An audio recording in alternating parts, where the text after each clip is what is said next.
नमस्कार दोस्तों, आप लोग कैसे हैं? दोस्तों, दिल्ली हाई कोर्ट के अंदर एक नई भर्ती की नोटिफिकेशन आ चुकी है, जिसमें आप लोगों को बता दें तो इसमें पोस्ट जो है जूनियर जुडिशियल असिस्टेंट के लिए ये नई भर्ती 2026 की रहने वाली है, जिसमें ऑल ओवर इंडिया के कोई भी छात्र-छात्राएँ आप आवेदन करना चाहते हैं तो आप सभी इसमें आवेदन कर सकते हैं। लेकिन जॉब अगर होने के बाद जो है आप लोगों को वर्क करना पड़ेगा दिल्ली हाई कोर्ट के अंदर, ये चीज़ें समझ गए हैं। उसके साथ दोस्तों सबसे महत्वपूर्ण चीज़ पे बात करेंगे इसमें, क्या पोस्ट दिए गए हैं, उसके लिए योग्यता क्या चाहिए, आपकी टाइपिंग स्पीड क्या होगी, उसके साथ जो सिलेक्शन के प्रोसेस होंगे उनके बारे में बात करेंगे और उसमें क्या आप लोगों के सीबीटी फर्स्ट में होंगे, डिस्क्रिप्टिव में क्या होगा, इंटरव्यू में क्या होंगे, उन सभी चीज़ों पे जो है आज की इस वीडियो में पूरे डिटेल में कवर करने का प्रयास करेंगे। बस आप लोगों से एक छोटा-सा रिक्वेस्ट रहेगा, इस वीडियो को एक बार ध्यान से देख लीजिएगा, सारा कुछ आप लोगों को समझ में आ जाएगा। आप लोगों को क्लियर कर चुके हैं, दिल्ली हाई कोर्ट के अंदर ये रिक्रूटमेंट जारी की गई है, जिसमें पोस्ट भी आप लोग समझ ही चुके हैं। जूनियर जुडिशियल असिस्टेंट के लिए वैकेंसी निकाली गई है।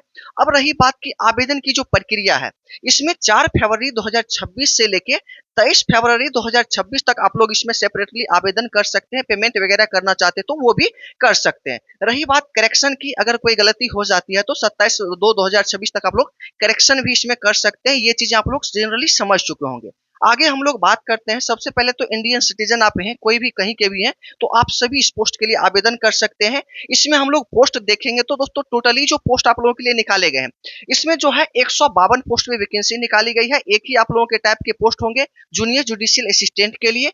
आप जिस भी कैटेगरी से आते हैं, आपसे रिक्वेस्ट रहेगा आप अपने कैटेगरी से ही आवेदन करें। बाद में आप लोगों को जो है छूट भी मिलता है और सिलेक्शन होने में थोड़ा सा आप लोगों को फायदा होता है। तो इसलिए आप अपने कैटेगरी से ही आवेदन करेंगे तो आपके लिए बेटर रहेगा। जिससे जनरल से जो आएंगे, किसी भी दूसरे स्टेट से आए चाहे जनरल से आए, तो अपने कैटेगरी से करना है। ईडब्ल्यूएस के होंगे तो अपने कैटेगरी से, ओबीसी, एससी, एसटी सभी के लिए जो है आप लोगों के अलग अलग दिए गए हैं। आप अपने कैटेगरी से आवेदन इसमें सेपरेटली कर सकते हैं। 152 में जो है 10 पोस्ट जो है फिजिकल हैंडीकैप्ड के लिए भी रिजर्व किया गया है, जिसमें कि आप जो भी कैटेगरी में आते हैं आप अपने कैटेगरी को रिजर्व इसमें कर सकते हैं। ये तो आप लोगों की सामान्य जानकारी रही, लेकिन अब सबसे महत्वपूर्ण पॉइंट यहाँ से शुरू होता है और चीजों को यहाँ से समझना है।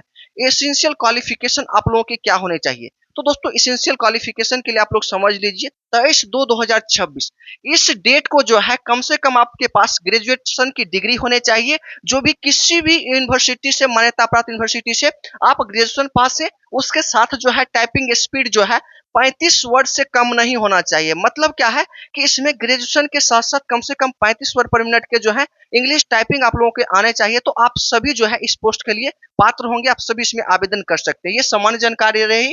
अब सबसे मोस्ट इंपॉर्टेंट पॉइंट पे बात करते हैं कि आयु सीमा। आप लोगों के सबसे बड़े प्रश्न यही रहता है। तो आयु सीमा के लिए 18 मिनिमम, लेकिन मैक्सिमम जो है 32 वर्ष के कोई भी हैं तो आप आवेदन कर सकते हैं। लेकिन इसके अलावा भी आप लोगों को छूट दिया गया है आयु सीमा में। जैसे आपको क्या बताएं कि अपने कैटेगरी से, तो जी हाँ, अपने कैटेगरी से आप आवेदन करेंगे तो क्या होता है कि आपको एज में भी रिलैक्सेशन दिया जाता है। जैसे एससी एसटी से होंगे 5 वर्ष, ओबीसी से होंगे 3 वर्ष, वैसे ही फिजिकल हैंडीकैप्ड में अगर जनरली आ जाते हैं तो 10 वर्ष एक्स्ट्रा छूट दिया जाएगा।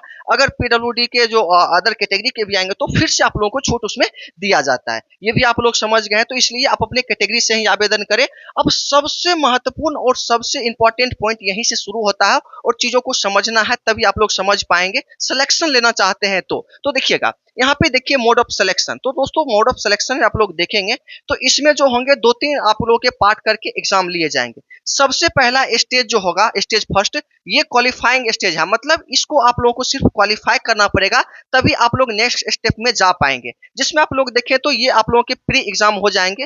अब प्री एग्जाम के लिए आप लोग देखेंगे सब्जेक्ट वाइज, लेकिन सबसे पहले आप लोग देख लीजिए इसमें 120 मार्क्स के एग्जाम लिए जाएंगे प्री एग्जाम, ठीक है। जिसमें आप लोगों को टाइमिंग जो है 2 घंटा दिया जाएगा, मतलब 120 मिनट टाइमिंग रहेगा। अब समझते हैं सब्जेक्ट वाइज कितने क्वेश्चन किससे रहेंगे। तो देखिएगा प्री एग्जाम के लिए हम लोग बात करेंगे तो सबसे पहला इंग्लिश लैंग्वेज एंड कंप्रीहेंशन से 45 क्वेश्चन होंगे, जो कि 45 मार्क्स के होंगे। कुछ टॉपिक भी आप लोगों को इसमें कवर किया गया, आप देखना चाहते हो तो इसे सेपरेटली देख भी सकते हैं। उसके बाद सेकंड आपका general awareness, knowledge and current affair वगैरह सभी चीजों क्वेश्चन बन सकते हैं। उससे आप लोगों के 45 क्वेश्चन, ये भी 45 मार्क्स के होंगे, वो भी आप लोगों के टॉपिक यहाँ पे बता दिए गए हैं। वैसे ही आप थर्ड देखेंगे तो जनरल इंटेलिजेंस, रीजनिंग एबिलिटी या फिर न्यूमेरिकल या फिर जो होता है मैथमेटिकल जो भी पोर्शन हो सकते हैं अरिथमेटिक के, वो सभी क्वेश्चन मतलब रीजनिंग और मैथ मिला के इसमें 30 क्वेश्चन, ये भी 30 मार्क्स के आपके होंगे। तो आप देखें तो 120 क्वेश्चन आप लोगों का पूरा गया, 120 मार्क्स का ये होगा। और साथ ही आपको एक चीज ध्यान देना है, इसमें नेगेटिव मार्किंग भी रहेगा, मतलब एक क्वेश्चन आप गलत करते हैं तो 1/4 का नेगेटिव मार्किंग भी रहेगा, ये भी आप लोगों को ध्यान में रखना है, ठीक है। उसके बाद अब रही बात की इस स्टेज फर्स्ट में कितना मार्क्स लाना पड़ेगा तो क्वालिफाई हो पाएंगे। तो क्वालिफाई के लिए जो है कम से कम 60 मार्क्स आप लोगों के आने चाहिए, जो जनरल कैटेगरी से आएंगे। और जो SC ST कैटेगरी से या फिर अपने कैटेगरी से रिजर्व जो करते हैं तो उनको छूट दिया जाएगा 45% मार्क्स, मतलब 54 मार्क्स भी आप ले आएंगे। तो आप देख रहे हैं अपने कैटेगरी से फॉर्म भरने का, तो मतलब यहाँ पे भी आप लोगों को छूट दिया गया। वैसे ही PWD से भी आएंगे तो कम से कम 54 मार्क्स आपको आना चाहिए फर्स्ट एग्जाम में, फिर आप लोग सेकेंड स्टेज में जा पाएंगे। अब दोस्तों रही बात की जो भी फर्स्ट एग्जाम में कंप्लीट करेंगे तो उसके जितने भी वैकेंसी दिए गए हैं उसके 15 गुने कैंडिडेट्स को जो है इस स्टेज सेकेंड के लिए बुलाया जाएगा। अब स्टेज सेकेंड जो है इसी पे सारा मामला है सिलेक्शन होने का, तो ध्यान दीजिएगा। इसमें आप लोग मेंस एग्जाम डिस्क्रिप्टिव पेपर की अगर बात कर लेंगे तो थोड़ा ध्यान से देखिएगा। इसमें आप लोग देखें तो पार्ट ए के लिए तो इसमें एसे रहेगा 250 वर्ड का, जो कि 40 मार्क्स का होगा। वैसे ही लेटर का रहेगा 10 मार्क्स का, ये दोनों मिला के आप 50 मार्क्स देख लीजिए। पार्ट बी में आप लोग देखेंगे तो ग्रामर से 30 मार्क्स का रहेगा और ट्रांसलेशन से आप लोगों का 25 वर्ड होगा, जो कि 20 मार्क्स का होगा। इन दोनों को मिलाकर अगर हम लोग देखेंगे तो 100 मार्क्स का ये डिस्क्रिप्टिव पेपर आप लोगों के होंगे और इसी से आप लोगों की सिलेक्शन होगी और ये मेरिट इससे बनेगा आप लोगों का, ठीक है। और टाइमिंग की बात करेंगे तो 2 घंटा आप लोगों को टाइमिंग भी दिया गया और साथ ही इसमें भी आप लोगों के वही रहेंगे, कम से कम आप लोगों को जो है 50% मार्क्स लाना पड़ेगा। ऐसे 50% क्या, आप चाहे जितना अधिक इसमें लाएंगे, क्योंकि इसी से आप लोगों का मेरिट बनेगा, तो इस पे आप लोगों को जोर देना है, ठीक है। ये भी आप लोग समझ गए हैं। जब इसको आप लोग कंप्लीट करेंगे, ठीक है, तब आप लोग जाके जो है जितनी वैकेंसी दिए गए हैं उसके 6 गुने कैंडिडेट्स को जो है अगले स्टेज थर्ड के लिए बुलाया जाएगा। अब स्टेज थर्ड में क्या होगा, तो स्टेज थर्ड जो है इंग्लिश के टाइपिंग टेस्ट आप लोगों से लिए जाएंगे, क्योंकि आपको बताए थे ग्रेजुएशन के साथ साथ 35 वर्ड पर मिनट के इंग्लिश टाइपिंग भी आप लोगों को लगेंगे।